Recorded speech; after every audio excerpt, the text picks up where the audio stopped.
Magandang umaga po. Happy Lord's Day, everyone. At magandang umaga muli sa bawat isa sa atin ngayong araw na ito. Purihin po ang Panginoon dahil tayo po muli ay magkakasama na ah, of course, magkakasama po tayong umawit sa Panginoon sa umagang ito and ah, tayo po ay ngayon naman ay magkakasamang makikinig ng salita ng Panginoon sa oras na ito. And ngayong araw po, tayo po ay nasa huling bahagi na ng ating pag-aaral dito po sa aklat ni Ruth. No? And ating pong ipagpapatuloy ngayong oras na ito, ngayong araw na ito, yung pong study natin doon po sa chapter 4. No? Tayo po ay talaga napakabilis po ng panahon dahil uh, tayo po ay nasa last part na nito pong ating uh, study dito po sa Book of Ruth, and I hope naging encouragement and naging blessing po sa bawat isa sa atin ito pong study natin dito po sa aklat ni Ruth. And since tayo po ay nasa last chapter na ng study po natin, and nandito na po tayo sa last passages ng Book of Ruth, magkaroon po muna tayo ng isang maigsing recap po sa ating mga napag-aralan sa Book of Ruth. So again, yung pong chapter 1 ng ating pong pag-aaral, nakita po natin, we saw kung paano po uh, nag-decide yung pong si Elimelech kasama yung kanyang pamilya na umalis sa bayan ng Juda at pumunta sa bayan ng Moab dahil po sa famine. And nakita po natin doon na during their time po, doon din po nangyayari na yung pong husband ni Naomi ay doon na rin po binawian ng kanyang buhay doon po sa foreign land na yon. At hindi lang po yon, no, dahil doon din po sa land of Moab ay nakapangasawa naman yung kanyang mga anak, subalit hindi rin nagtagal ay nawala rin po yung kanyang dalawang anak na si Naomi. For 10 years po ay nagkaroon ng asawa ito pong dalawang anak ni Naomi. For 10 years po, after the 10 years ay nawala na po sila. And yung pong bagay na yun is nakita po natin kung gaano po ito kahirap para po kay Naomi natanggapin ito pong nangyayari sa kanya doon po sa foreign land na yun, doon po sa land of Moab, na natira na lang sa kanya is yung kanyang dalawang daughter-in-law na si Ruth and si Orpah. And sa chapter 2 naman, nakita po natin that the Lord has visited na yung pong kanyang people sa land of Judah, sa bayan ng Judah, at kumbaga pinagpala na ng Panginoon po yung Judah, and nagsisimula na pong makabawi sa famine ito pong land of Judah, yung pong Bethlehem. At makita nga po natin doon na nung narinig po ni Naomi yung kabalitang ito na unti-unti nang nakakabawi at pinagpapala na ng Panginoon yung pong bayan ng Judah, nandoon na nag-decide po si Naomi na bumalik na pabalik doon sa land of Judah, or doon sa Bethlehem, sa kanyang village. No? Nag-decide siya at isinama niya yung kanyang dalawang daughter-in-law. Pero sa kalagitnaan po ng kanilang journey patungo po sa Judah, na pag-isip-isip ni Naomi na pabalikin na lamang itong kanyang dalawang daughter-in-law doon sa bayan ng Moab, dahil ang para kay Naomi wala siyang dadatnan at uh, wala siyang kakayahan para mabuhay mapagpatuloy yung pong or mabigay yung mga pangangailangan ng kanyang dalawang daughter-in-law. So nag-decide po siya na i-persuade po yung pong dalawang, si Orpah and si Ruth. And sa kanyang pag-persuade po kay Orpah and kay Ruth, si Orpah ay nag-decide na bumalik na nga doon sa land of Moab, dahil nakita niya yung sarili niya na doon sa land of Moab, na kapag bumalik siya doon, siya ay makakapangasawa muli, siya ay mabubuhay ng maayos, dahil yung buhay niya na haharapin niya sa land of Judah, sa Bethlehem, ay hindi sigurado, hindi sure. Pero the different po ni Ruth kay Orpha is that Ruth decided to stay with Naomi, and he professed her faith sa Panginoon sa harapan ni Naomi na siya ay sasama sa kanya, siya ay mananatili sa kanya kung sino yung uh, kung sino yung kanyang Diyos ay kanyang magiging Diyos. So ibig sabihin nandoon po na nag-confess ng pananampalataya si Ruth sa Panginoong Jesus, sa Panginoong Diyos na si Yahweh. So nagstay po siya kay Naomi. Yun po yung nakita natin. And nun nga po, nakita po natin sa chapter 3 naman, nakita natin nandun, nakabalik na po sila doon uh, sa Judah, sa Bethlehem. And doon nakilala ni Ruth si Boaz. Doon po nakilala dahil in chapter 2, kung babalikan natin, na nandun nag-decide si Ruth na maghanap ng pagkain para sa kanila. And it is by God's sovereign will na siya ay dinala ng Panginoon doon sa lupain ni Boaz. And doon nga sa chapter 3, dahil nalaman ni Naomi na si Ruth ay doon siya namumulot ng mga nalalaglag na ani sa lupain ni Boaz, na-realize ni Naomi na siya ay kumbaga siya ay malapit na kamag-anak ni Elimelech. So, sa madaling salita, he is the kinsman redeemer para po kay Naomi and para po kay Ruth. So, Naomi made a plan para po kay Ruth, and yun nga po yung inutusan niya si Ruth na magbihis, maligo, magpamango, at magstay doon sa threshing floor at hintayin uh, si Boaz doon para mag-propose po ng kasal, para magbigay ng isang request, at yun ay para i-redeem i-redeem siya, no, ni Boaz. And nakita po natin, dahil alam po natin na si Boaz ay inihanda na ng Panginoon para po sa bagay na ito, nakita po natin na nag-agree si Boaz, hindi tumutol si Boaz doon po sa request ni Ruth para po sa kanya. No, and nandun nga po na nakita natin na sa chapter 3 that Boaz is willing to redeem Ruth, no? And kasama po dito yung pangako na kahit na hindi pala si Boaz uh, yung immediate na dapat magre-redeem sa kanya, nandoon yung initiative ni Boaz dahil sa responsible man and honorable man si Boaz, nandoon yung initiative niya to talk to his friend, no? His friend na dapat na magre-redeem kay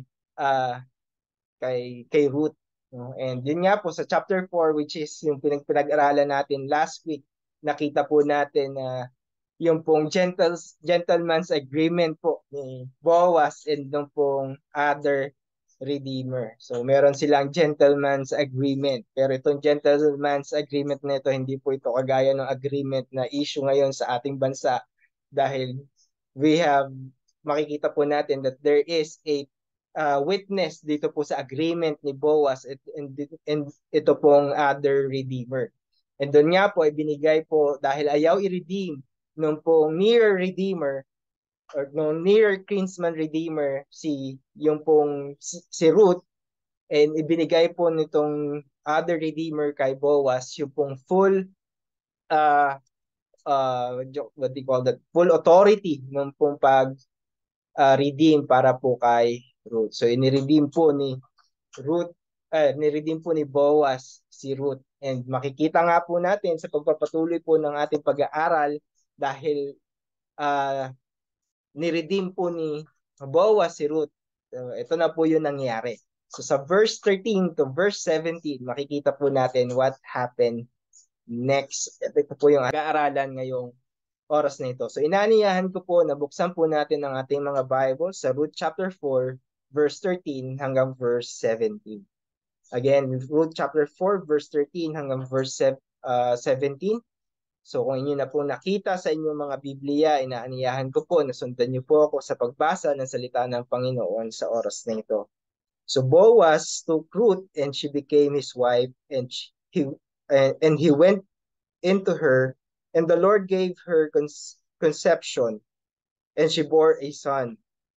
Then the women said to Naomi, "Blessed be the Lord, who has not left you this day without a redeemer, and may his name be renowned in Israel. He shall be to you a restorer of life and a nourisher of your old age. For your daughter-in-law who loves you, who is more to you than 7 sons, has given birth to him. Verse 16, then Naomi took the child and laid him on her lap and became his nurse. And the women of the neighborhood gave him a name, saying, a son has been born to Naomi. They named him Obed. He was the father of Jesse, and he was the father of Jesse, the father of David. Purihin po ang pagbasa ng salita ng Panginoon sa oras na ito. Tayo po ay saglit na manalangin. Ama naming Diyos, banal, dakila sa lahat, kami po ay lubos na nagpupuri, kami po ay lubos na nagpapasalamat sa oras na ito dahil muli kami po ay pinagsama-sama nyo sa pagkakataong ito para po makinig sa inyong salita, Panginoon. May your word, Panginoon, be an encouragement sa bawat isa sa amin. May this be a rebuke sa bawat isa sa amin. May this be a calling sa bawat isa sa amin, Panginoon. As we hear your word, Panginoon, ang dalangin ko po, Panginoon, na samahan niyo po kami, Banal na Espiritu, mangusap ka po sa puso ng bawat isa sa amin sa pamagitan po ng inyong salita. Dalangin ko rin po, Panginoon, na po ay patuloy niyong itago sa inyong likuran at makita, Panginoon, ang bawat isa sa amin kung ano po yung katotohanan na sinasabi niyo sa inyong salita. Purihin ka sa oras na ito. This is our prayer in Jesus' name. Amen. Amen. Purihin po ang ating Panginoon. Ngayon, now, again, we have all seen po how God has been gracious kay Ruth. Nakita po natin yan lahat back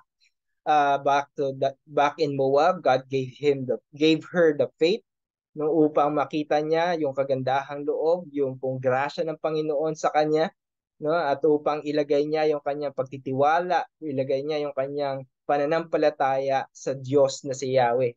And ito pong grasya ng Panginoon kay Ruth, ito po ay patuloy na ipinakita ng Diyos sa kanya sa pamagitan po ng providential grace ng Panginoon sa kanya by providing for them doon po sa land of Judah pagbalik po nila sa Bethlehem, no? And again, ito nga po ay by leading Ruth doon po sa field na pagmamayari ni Boaz kung saan nakita po natin dito na yun nga po, na in love ito pong si Boaz sa kanya. Dahil si Boaz po yung inihanda ng ating Panginoon para po mag-redeem dito po kay Ruth. No? Si Boaz po yung inihanda ng Panginoon para po pakasalan ni Ruth. And God continued to show His gracious act towards Ruth at the town's gate. No? Doon po sa pagkakataon doon po sa time na kinausap po ni Boaz yung pong nearer redeemer. Dahil ito nga pong nearer redeemer na ito, we can see nga po, as we remember, he reject po or kumbaga, hindi niya ni-redeem or hindi niya gustong i-redeem po yung pong land ni Elimelech kasama po si Ruth. So God continued to show His grace dahil nga si Boaz yung pinrepare ng Panginoon para kay Ruth, inalaw ng Panginoon itong mirror redeemer na ito ay hindi niya i-redeem itong land na ito and kasama doon si Ruth. So, para po magkatuluyan itong si Boaz at saka itong si Ruth. So, makikita po natin that God continue to show His grace not just for Ruth, hindi lang para kay Ruth, but also for Boaz and kay Naomi.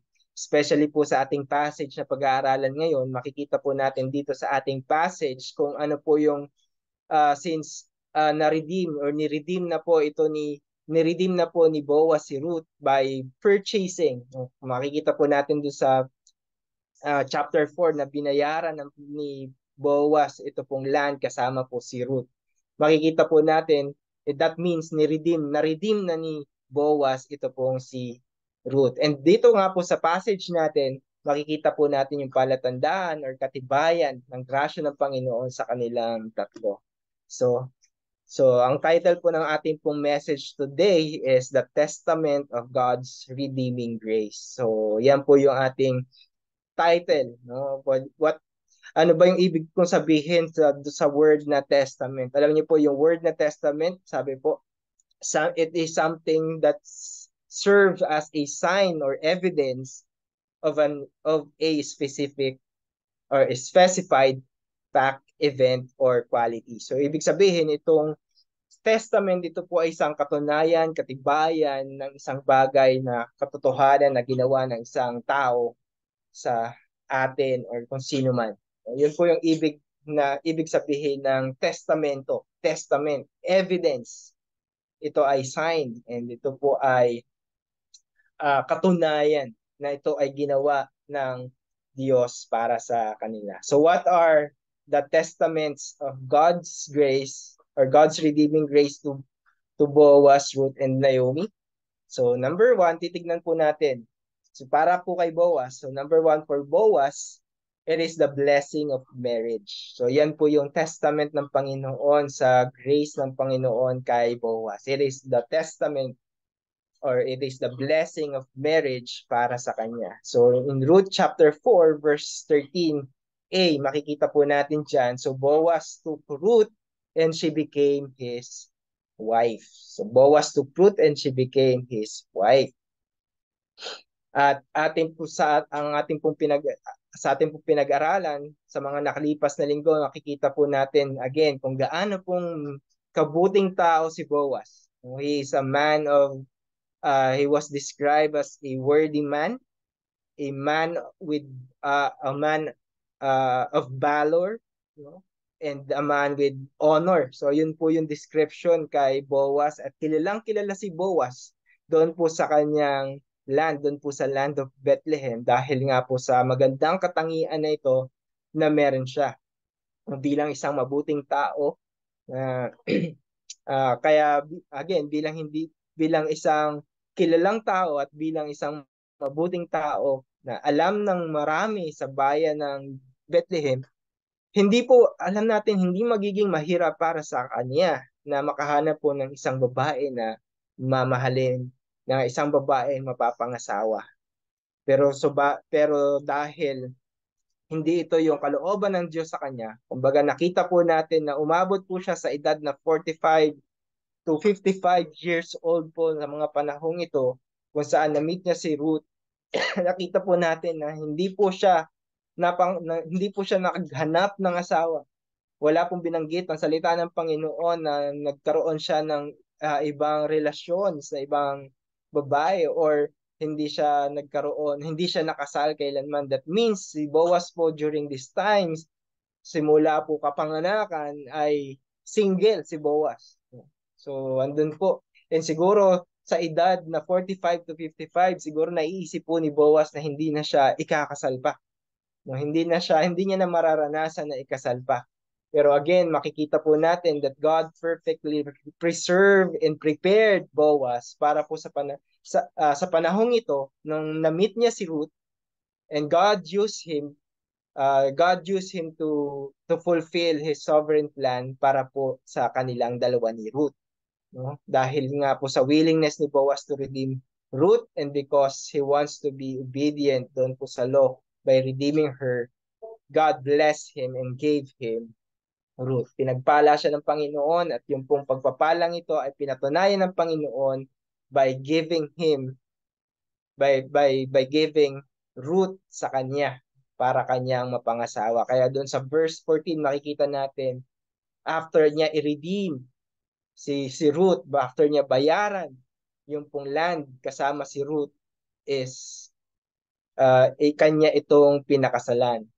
And yun po yung isang patunay, testamento ng grasya ng Panginoon kay Boaz, thinking na sa edad niya na yun ay hindi na siya maybe lang no, ay hindi na siya makakapangasawa. Pero I believe that this is all God's sovereign plan para po ipakita ng Panginoon kay Boaz kung gaano din kabuti ang Diyos sa kanya, kung gaano din ka-gracious ang Panginoon sa kanya because of His obedience sa ating Panginoon dahil ginawa niya yung redemption niya kay Ruth by following the law. Alam po natin lahat yan. No? Back in Deuteronomy, makikita po natin yung ginawa na yun ni Boaz doon po sa gate, no? Doon po sa town's gate, doon po sa agreement nila nung pong near redeemer kay Ruth.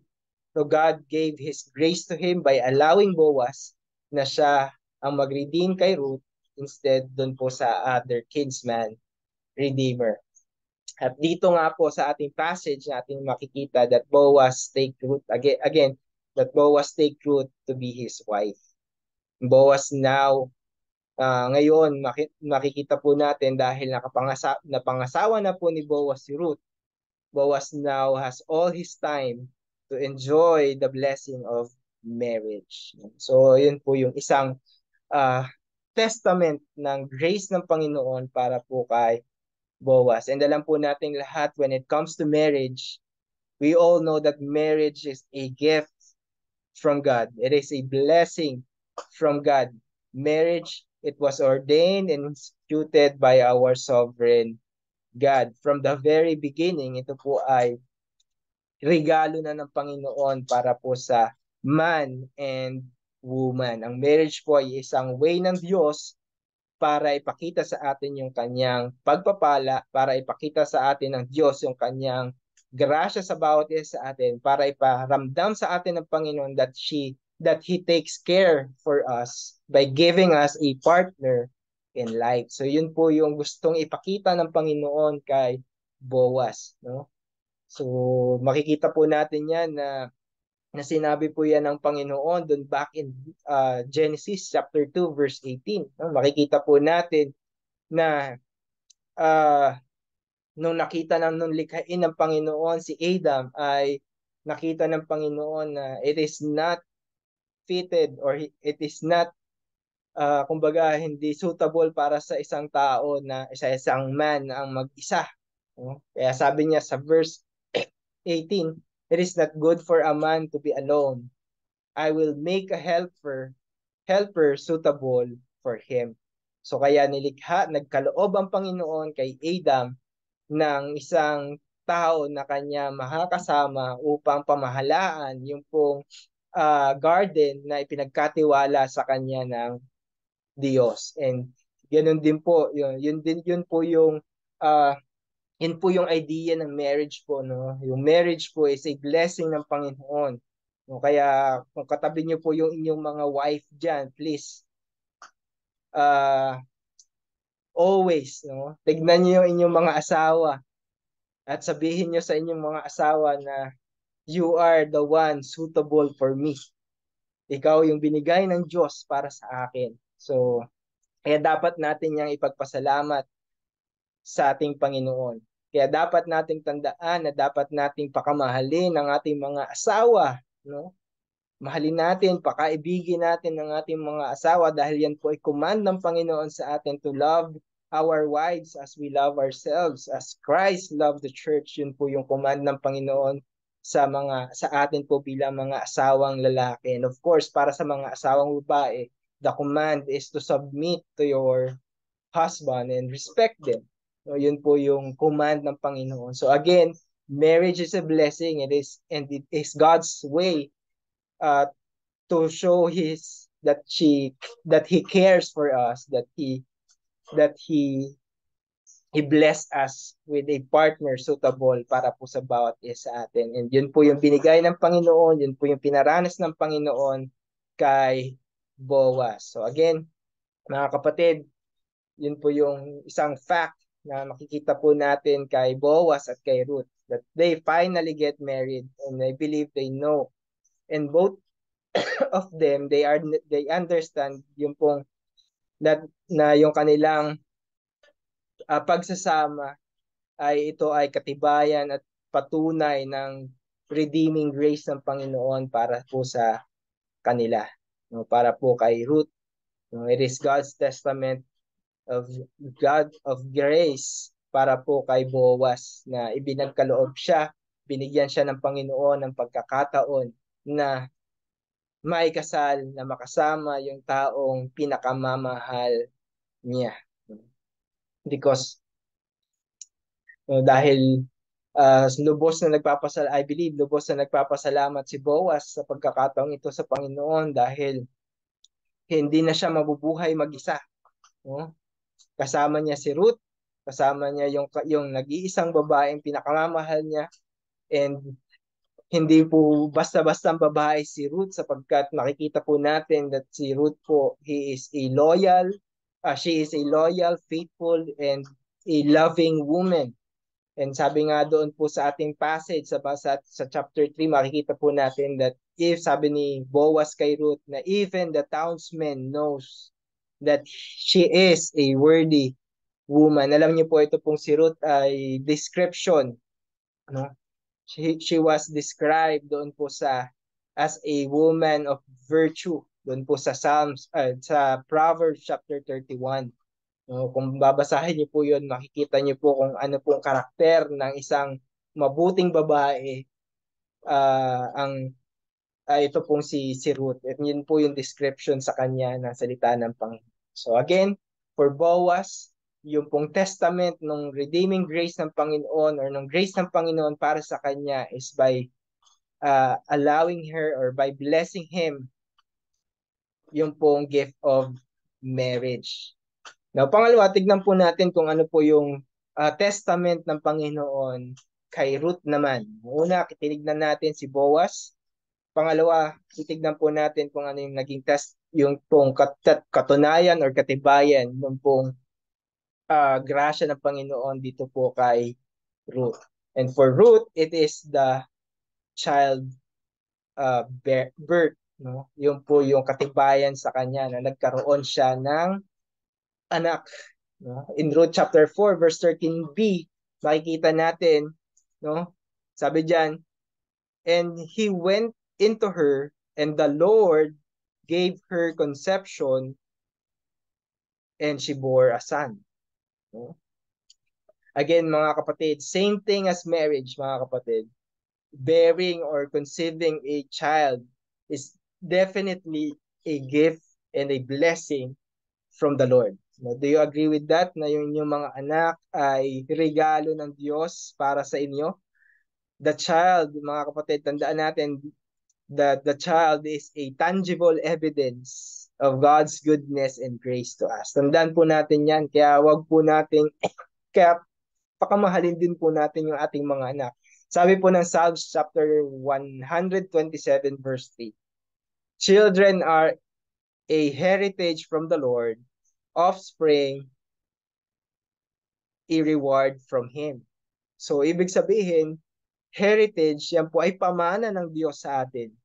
Yung po daw offspring, it is a reward from the Lord. So, mapalad po tayo kung tayo po ay binayayaan ng Panginoon ng anak. No? Kung kayo po ay may mga anak, pakaisipin niyo pong mabuti na yung pong inyong mga anak ay pamana ng Diyos sa inyo. Na ang inyong mga anak ay regalo, reward ng Panginoon para sa inyo. So malinaw po yan dun po sa ating passage na binasa. Malinaw po yan that the children are heritage from God. No, that's why kailangan po natin silang alagaan, pahalagahan, pakamahalin, at ipagkaloob sa kanila yung pong kanila mga pangailangan sapagkat sila ay biyaya, sila ay regalo ng Diyos sa bawat isa sa atin bilang palatandaan ng kabutihan ng Diyos sa atin. No, kaya wag po nating sabihin sa anak natin na bakit ba ikaw yung naging anak ko? No? Kapag gagalit tayo sa kanila, bakit ba kasi ikaw pa yung naging anak ko? Mga kapatid, tandaan natin, kung sino yung anak mo, yan yung regalo ng Panginoon para sa iyo. And of course, yung pong command sa atin is to take care para sa kanila. And para po kay Ruth and kay Boaz na din po, no, I think having a child, para especially dito kay Ruth, having a child is what she is longing for a very long time. No, imagine 10 years silang magkasama ng kanyang asawang nawala na si Malon. No, pero hindi po sila binayayaan ng Panginoon. Sinasabi po ng ibang komentary that during this time si Ruth po ay barren, no? baog, si Ruth, no? Ibig sabihin po nun, na wala siyang kakayahan mga anak during that time. Imagine 10 years magkasama sila. No, 10 years po silang kasal, magkasama sa isang bubong ng kanyang asawa na si Malon, pero hindi po sila biniyayaan ng Diyos ng isang anak. No? Dahil nga merong plano ang Panginoon sa kanila. Merong plano ang Diyos para sa kanya. Hindi po pinahintulutan ng Diyos na magkaroon sila ng anak dahil God has a different plan para po kay Ruth. Subalit ngayon, ito pong mga panahong ito, the long wait is over po para po kay Ruth.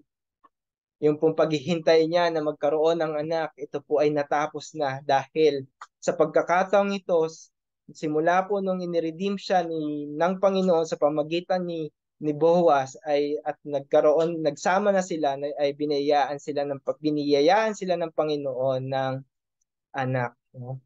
So yung pong mahabang paghihintay para po kay Ruth na magkaroon ng isang anak ay ipinagkaloob sa kanya ng Panginoon sa pamagitan po ni Boaz. Imagine po natin, no, sa pamagitan po ni Boaz, ginamit ng Panginoon si Boaz para i-redeem si Ruth, and then this time biniyayaan naman ng Panginoon si Ruth ng anak sa pamagitan also ng kanyang asawa na si Boaz. Ano ibig sabihin nito mga kapatid? Ibig sabihin ito ay patunay na lubos na pinagpala ng Panginoon si Ruth, no, bilang kanyang anak, bilang si Ruth ay isang mananampalataya at naniniwala sa Diyos na si Yahweh.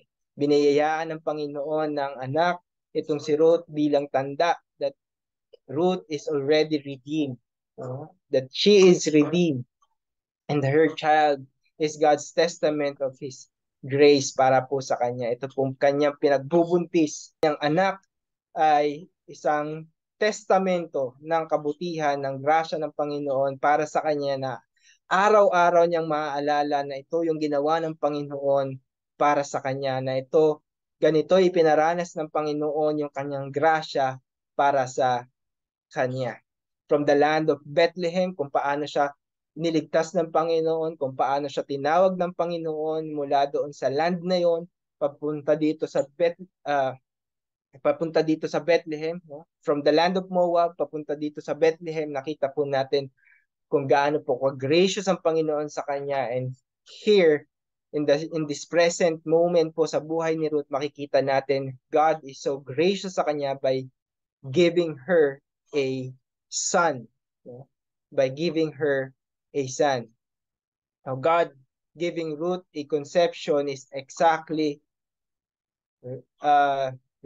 ito po ay exactly nagpapaalala po sa ginawa ng Panginoon para po kay Leah and Rachel. Sino po itong si Leah at si Rachel? No, both of them are barren until God gave them conception. No? Kumbaga ito pong si Leah and Rachel, sila po ay barren din. No? Same like Sarah.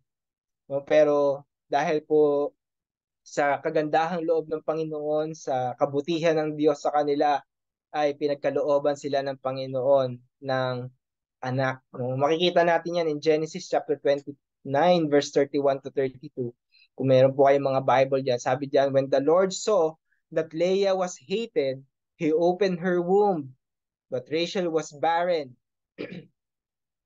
And Leah conceived and bore a son, and she called his name Reuben, for she said, because the Lord has looked upon my affliction, for now my husband will love me. So makikita po natin that it is the Lord, it is God, ang Diyos ang nagbigay ng pagkakataon para magkaroon ng anak si Leah. Inopen ng Panginoon yung pong inalis ng Panginoon yung barrenness ni Leah at biniyayaan siya ng anak. And in Genesis chapter 30 verse 22 to 24, God remembered Rachel, and God listened to her and opened her womb. She conceived and bore a son and said, God has taken away my reproach.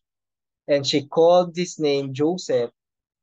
May the Lord add to me another son. So, again, ito pong uh, mag-asawang ito.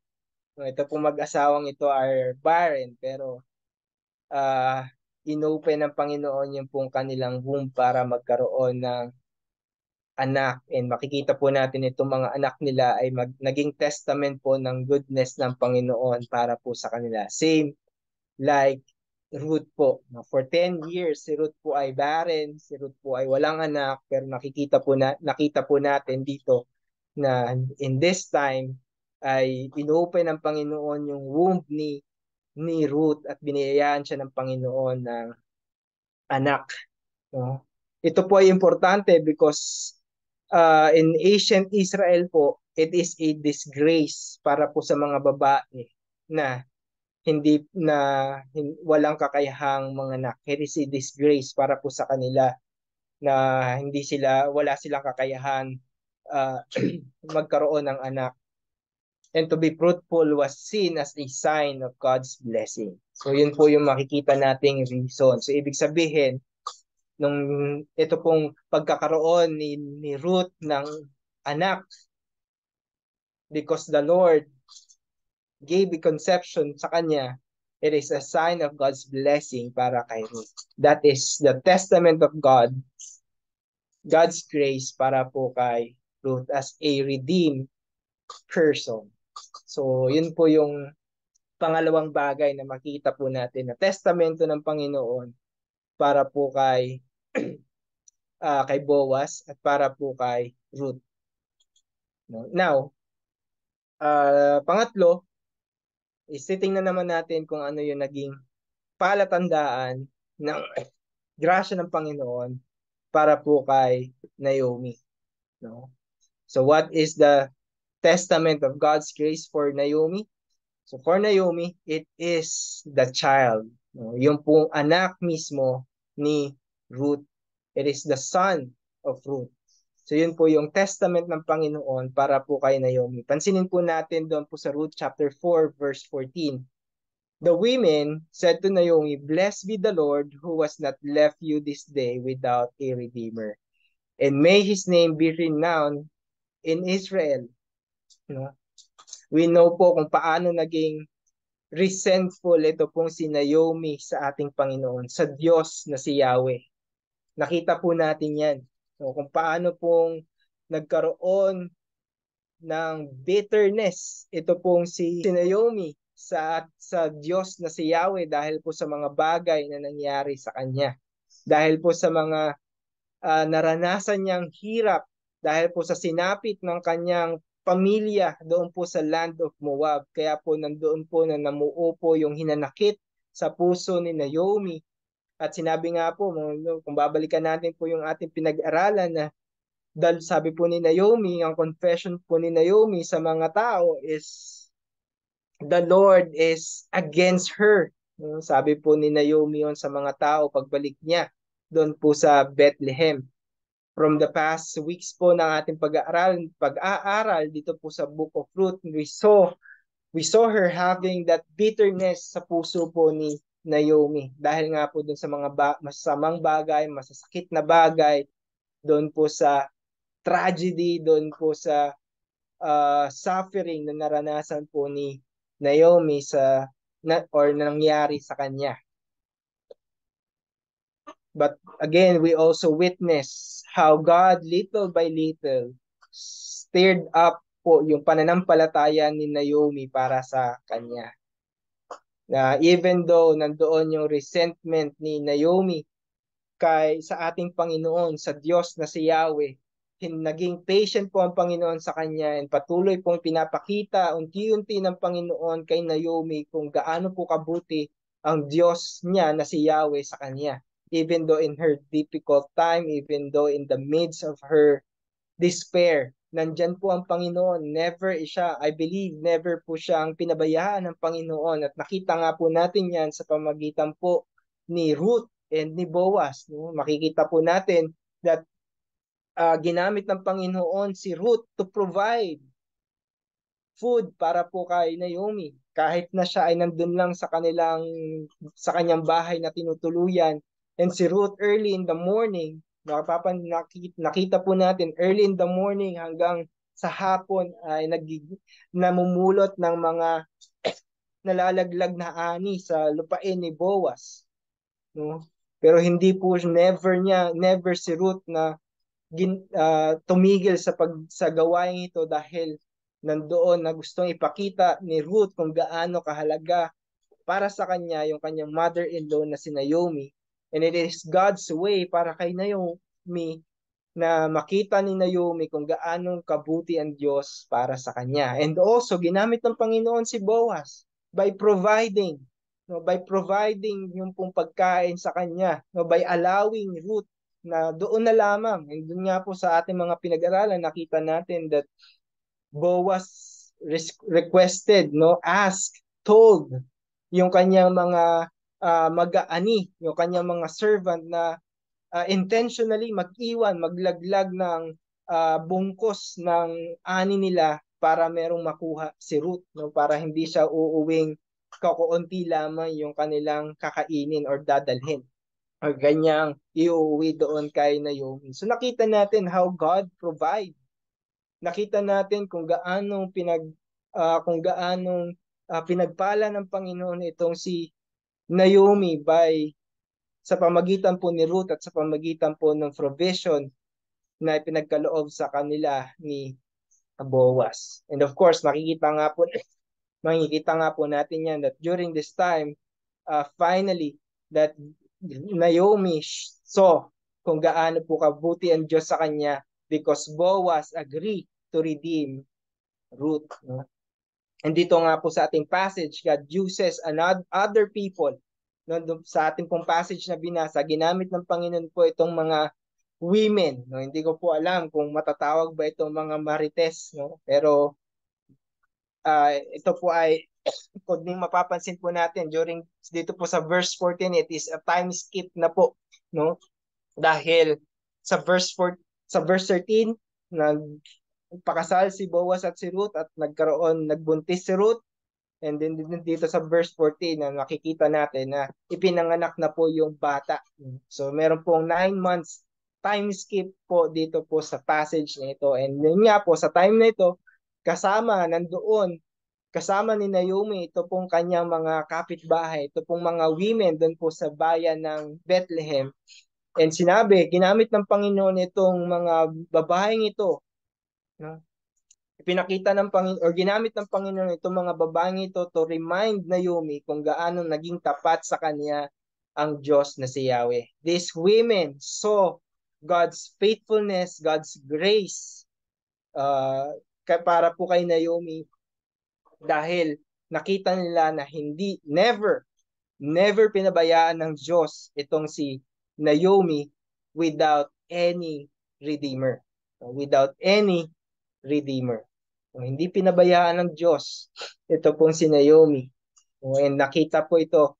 Kaya po sa verse 14 makikita po natin na nung nakita po ito ng mga women, ng mga taong ito, ng mga babaeng ito na hindi pinabayaan ng Diyos itong si Naomi, ano po yung naging response nila? They bless the Lord.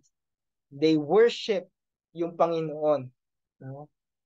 Sinamba nila ang Diyos dahil napatunayan nila sa pamagitan ng nangyari kay Naomi that the God of Israel that they worship, that they serve, is truly alive, is truly there to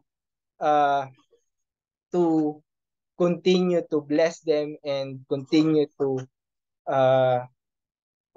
ipagpatuloy na iparana sa kanila yung kanyang grasya at katapatan. No? Again, sa pamagitan po ng mga babaeng ito,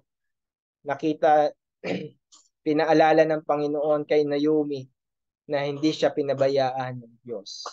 And yung Redeemer po na binabanggit ng mga babaeng ito, it's not Boaz. Hindi po si Boaz yung tinutukoy dito ng mga babae na dito na sinabi nila, blessed be the Lord who has not left you this day without a redeemer. Hindi po si Boaz yung redeemer na tinutukoy dito.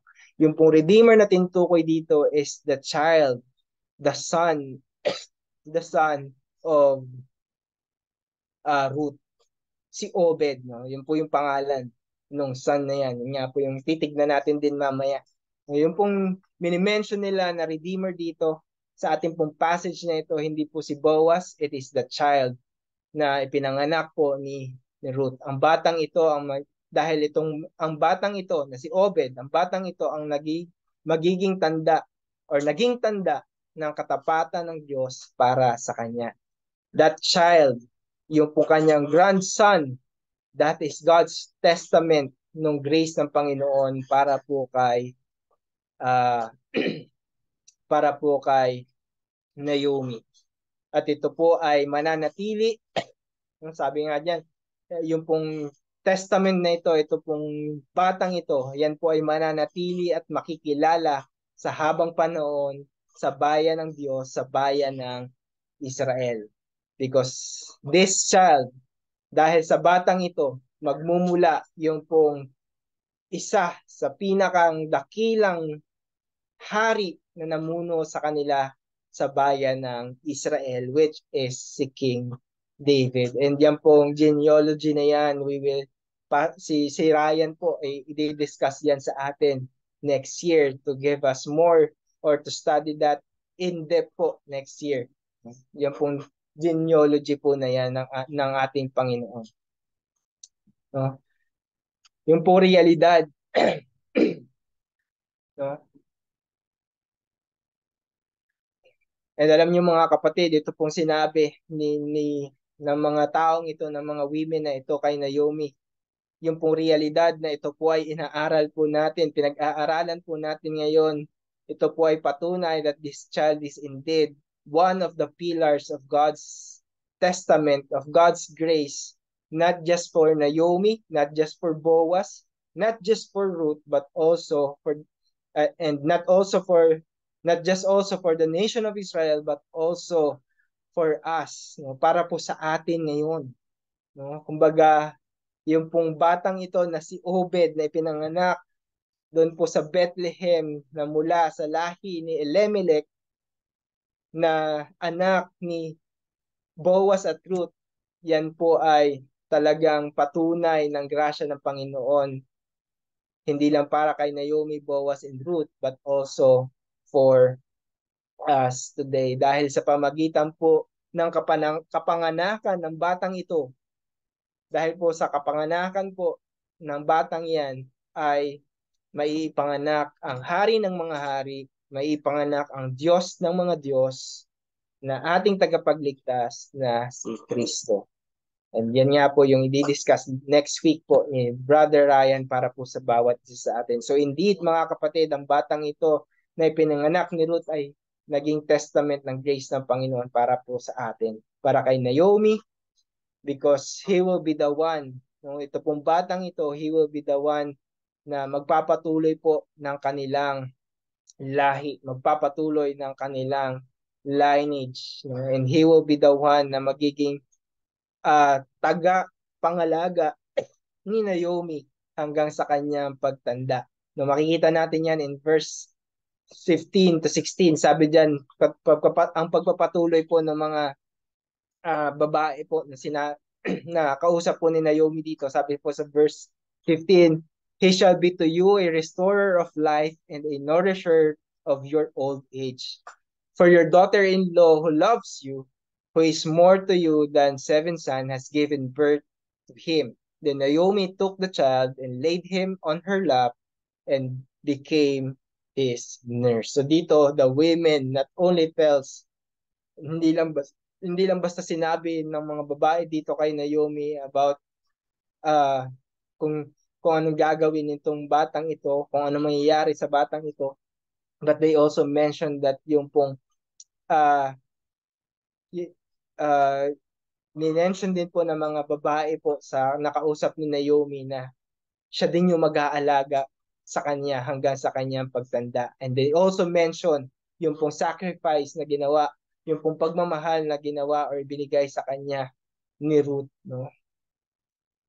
Na sabi nga doon, mas higit pa yung pong ginawa ni Ruth.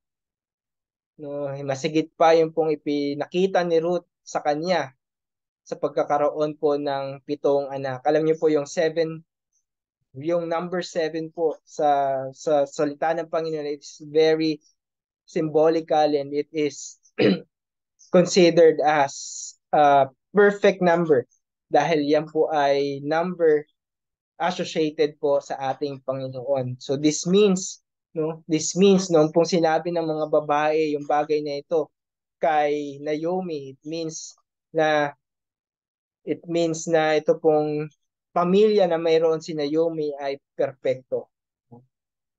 And sabi nga doon, dahil nga sinabi nila na uh, yung pong ginawa ni Ruth para sa kanya is more than having a 7 son.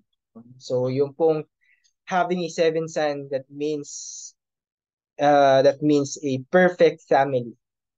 Pero alam natin lahat na si Ruth lang yun, pero dahil sa ginawa niya, perfecto, kumbaga parang naging perfectong pamilya na rin ito pong si Naomi. Even though sa kabila ng mga trahedya na nangyari sa kanya, nandoon na uh, perfect pa rin yung family dahil it is the Lord who designed that family.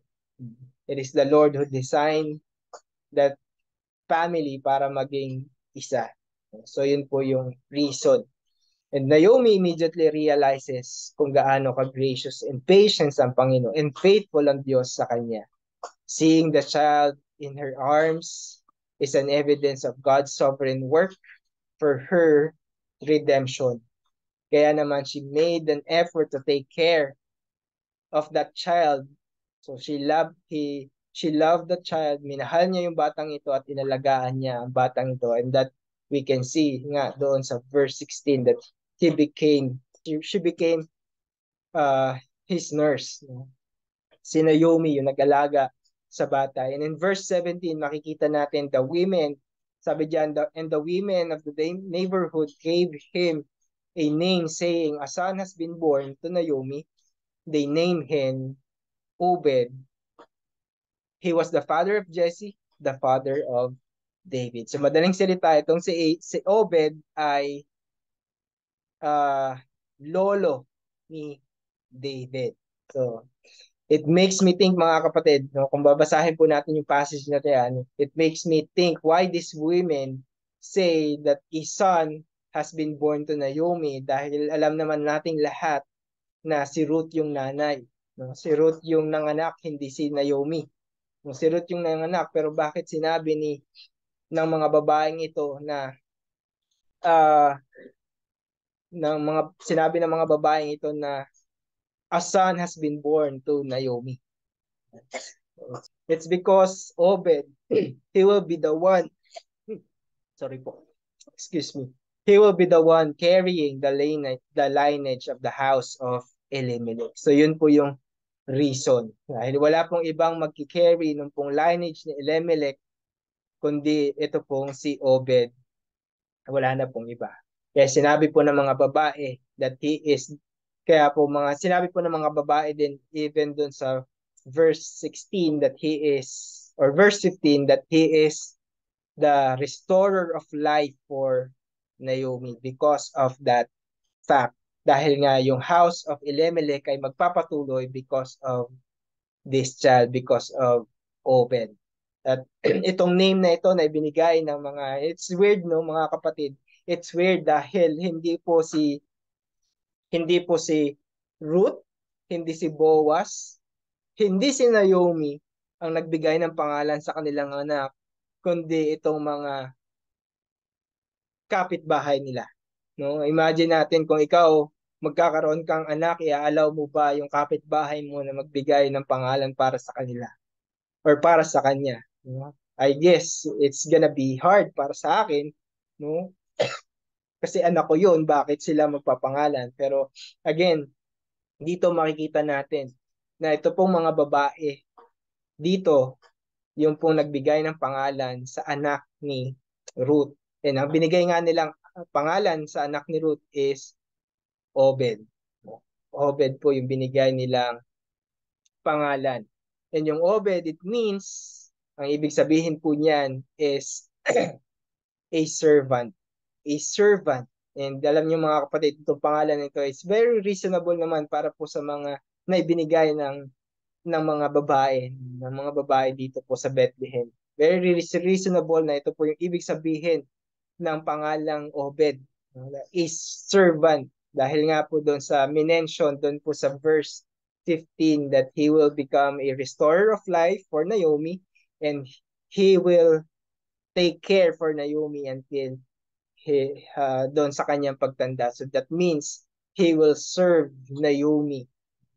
Yun po yung kaya po very reasonable yung pong pangalan. So yun po yung palatandaan ng Panginoon kung bakit pinagkaloob ng Panginoon or palatandaan ng Diyos para kay Naomi patungkol doon sa grasya ng Panginoon sa kanya.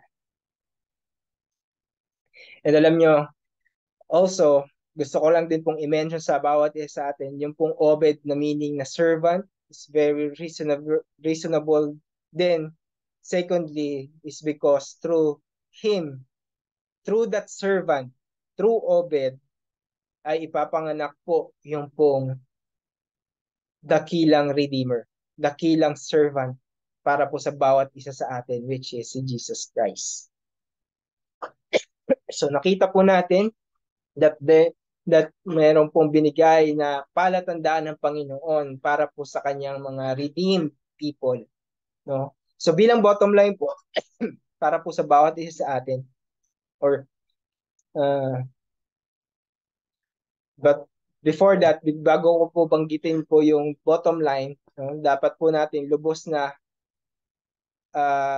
yung pong story na ito ni Ruth ay lubos na kamangha-mangha po para po sa bawat isa sa atin dahil nakita po natin kung paano kumilos ang ating Diyos upang may sakatuparan niya yung pong kanyang mabuting plano para po sa bawat isa sa atin upang maiparanas niya yung pong kanyang redeeming grace para po kay Ruth, kay Naomi at kay Boaz.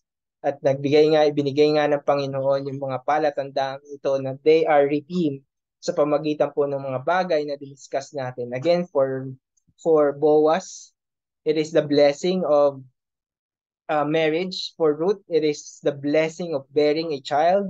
And for Naomi, it is the blessing of having a son. No? Yun po yung anak ni Ruth. So bilang bottom line, upon the fulfillment of God's redeeming plan for the life of Ruth, Boaz, and Naomi, God left them a testament that will remind them about the sovereign grace and work of God for them for eternity. So yun po yung bottom line po natin. Again, upon the fulfillment of God's redeeming plan for the life of Ruth and Boaz and Naomi, God left them a testament that will remind them about the sovereign grace and work of God for them. Now, mga kapatid, what we saw in the book of Ruth is a shadow of redemption. No? Then nga po yung nakalagay sa ilalim po natin ng book of Ruth sa ating pong series. It is a shadow of redemption, and we saw it. We saw how God, we saw yung pong shadow na ito on how God redeemed Ruth, Boaz, and Naomi. No? And this story showed us a glimpse on how God will accomplish His sovereign plan of redemption for His people. Mga kapatid, this redemption is not only for the Jews, but also for the Gentiles. And alam niyo mga kapatid, 2,000 years ago, mga kapatid, 2,000 years ago, we saw that this plan of redemption, the shadow of redemption is not shadow anymore. Hindi na po ito shadow lamang. This plan of redemption, the shadow of redemption is not a plan anymore. Because this redemption, this plan of redemption is already fulfilled and accomplished by the death and resurrection of Jesus Christ, of our Lord Jesus Christ. He died on the cross and purchase us by His, purchase us through His holy and righteous blood para po sa penalty ng ating mga kasalanan. So nagkaroon po ng na-fulfill, nagkaroon po ng katuparan ito pong redemption, itong plan of redemption ng Panginoon from eternity past para po sa atin nung time na namatay ang Panginoong Hesukristo para po sa ating mga kasalanan. Nung time na tayo po ay kanyang tinubos, nung time na kanya pong tayo ay ipinawalang sala sa ating mga kasalanan. That is the fulfillment of God's redeeming plan para po sa ating mga mananampalataya sa Kanya. And because of His perfect and sacrificial work in the cross, we who put our faith and believe in Christ Jesus that He did this para po sa atin, we are now the one who is justified, forgiven, and we are the one who is saved. We are the one who is redeemed. We are redeemed by our Redeemer, Jesus Christ. Not by our own works, but it is all work of Christ. He is Christ. Christ is our sole Redeemer. No? Siya po yung ating tagapagligtas. Siya po yung nagbayad ng kasalanan natin para tayo ay matubos sa ating para po tayo itubusin sa kaparusahan ng ating mga kasalanan. And bilang mga redeemed people of God, no? If you put your faith sa ating Panginoong Hesukristo and you believe in this perfect work of Christ sa cross, you are redeemed people of God. And that means there is also a testament of redemption na iniwan sa atin ng ating Panginoong Jesus. And what is that testament? That is the Holy Spirit dwelling in our heart. It is the Holy Spirit. O yan po yung ipinangako ng Panginoon. Yan po yung palatandaan na tayo po ay redeemed people ng ating Panginoong Jesucristo. Kung tayo po ay nanampalataya sa ating Panginoon, nagrepent tayo sa ating mga kasalanan, pinagkalooban niya tayo ng kapatawaran, pinawalang sala niya tayo sa ating mga kasalanan, pinagkalooban niya tayo ng buhay na walang hanggan, at ito pong panibagong buhay na ito na meron tayo sa Panginoon ay pinagtibay ng banal na Espiritu na Kanya pinagkaloob sa atin. The testament of God, of Christ's redemption sa atin is the Holy Spirit na meron po tayo sa bawat isa sa ating nanampalataya. So the Holy Spirit became our advocate. No? Nakita po natin yan in John chapter 14, verse 25 to 26. All this I have spoken while still with you, but at the advocate, the Holy Spirit, whom the Father will send you in my name, will teach you all things and will remind you of everything I have said to you. So yan po yung isang work ng banal na Espiritu po sa bawat isa sa atin. The Holy Spirit is our advocate. And also, the Holy Spirit became the seal of our redemption. The Holy Spirit became the seal of our redemption. We can see that in Ephesians chapter 1, verse 11 to 14. Sabi dyan, in Him we were also chosen, having been predestined according to the plan of Him who works out everything in conformity with the purpose of His will, in order that we who were the first to put our hope in Christ might be for the praise of His glory. Verse 13, and you also were included in Christ when you heard the message of truth, the gospel of your salvation.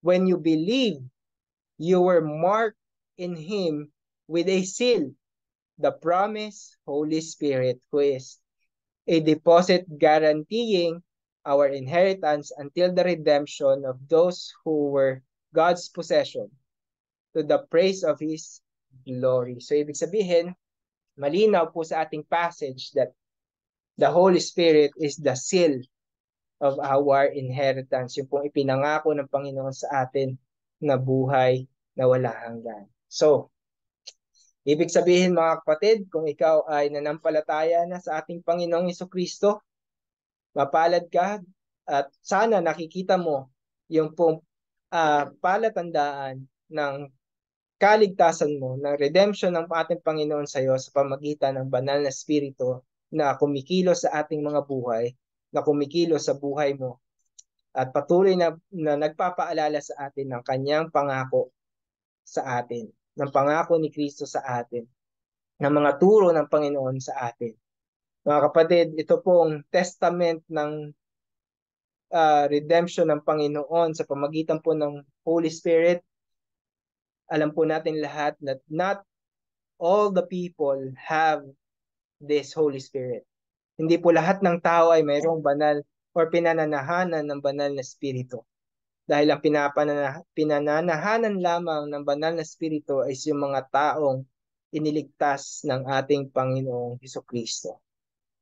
Kaya kung ikaw ay iniligtas ng Panginoong Hesukristo, you have the Holy Spirit. That is the testament ng iyong redemption sa ating Panginoong Hesukristo. Purihin po ang Panginoon at tayo po ay manalangin. Ama naming Diyos, salamat po.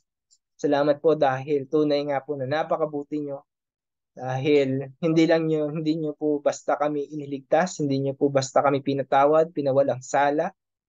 Dahil nag-iwan po kayo ng palatandaan para po sa amin, ng katibayan, ng katunayan, para po sa bawat isa sa atin na kami ay totoong niredeem nyo, na kami ay totoong iniligtas nyo. At yan po ay sa pamagitan ng banal na Espiritu na nananahan sa bawat isa sa amin. Kaya maraming maraming salamat po. Purihin ka, O Diyos, sa pangalan ng inyong anak na si Jesus. Amen.